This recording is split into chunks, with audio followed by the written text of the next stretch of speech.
500 वर्षों की प्रतीक्षा के पश्चात यह संभव हो सका। इसके जो अनेक कारण हैं उनके ऊपर तो आलोक हमारे सारे सम्माननीय अभ्यागत डालेंगे ही। मैं केवल एक काम के लिए यहां पर खड़ा हूं, छोटा सा काम। कारण तो अनेक होते हैं, लेकिन अनेक कारण मिलते मिलते आखिर वे एक विशिष्ट स्तर तक पहुंच जाते हैं और उस स्तर पर कोई महापुरुष हम लोगों को उपलब्ध होता है और उस विभूति के कारण युग परिवर्तित हो जाता है।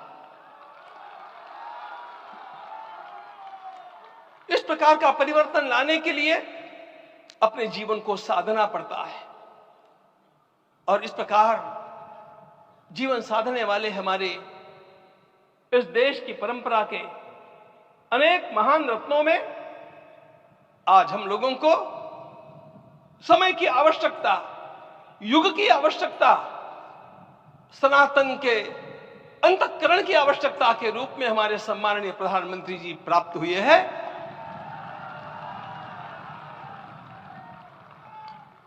यह केवल इस देश का नहीं, यह संपूर्ण विश्व का सौभाग्य है कि आज एक ऐसा राजदर्शी हम लोगों को प्राप्त हुआ।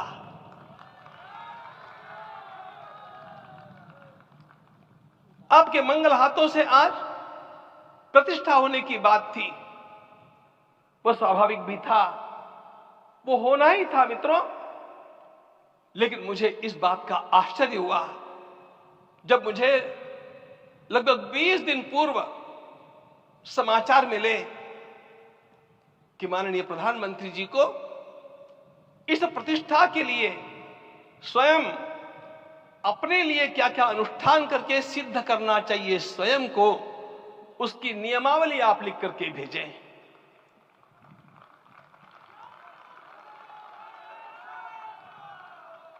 जिस प्रकार का हमारे देश का राजनीतिक माहौल है, कोई भी आकर के किसी भी समय कुछ भी कर्म करके चला जाता है, वो उद्घाटन हो चाहे पौधारोपण हो चाहे कुछ भी हो, लेकिन उसके लिए मैं अपने को सिद्ध करूं, इस प्रकार की भावना कहां होती है?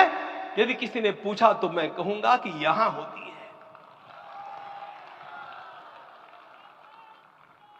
भगवान श्री राम की प्रतिष्ठा करनी है।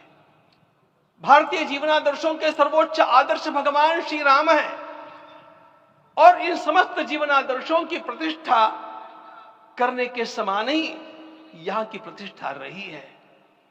इसलिए एक महान विभूति को ऐसे लगा कि मैं अपने को भी साधूं। मैं कर्मणा मनसा वाचा, कर्म से, मन से और वाणी से अपने को उसके लिए शुद्ध बनाऊं, सिद्ध बनाऊं, और उसका मार्ग तप ही है। भगवद गीता ने कहा, यज्ञ दान तपः कर्म न त्याज्यम कार्यमेव तत्। तप से ही विशेष परिशुद्धि होती है।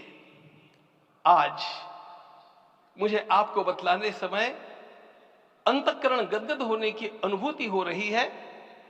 मैंने तो कहा था, हम लोगों ने महापुरुषों से परामर्श करके लिखा था, आपको केवल 3 दिन का उपवास करना है। आपने 11 दिन का संपूर्ण उपोषण किया।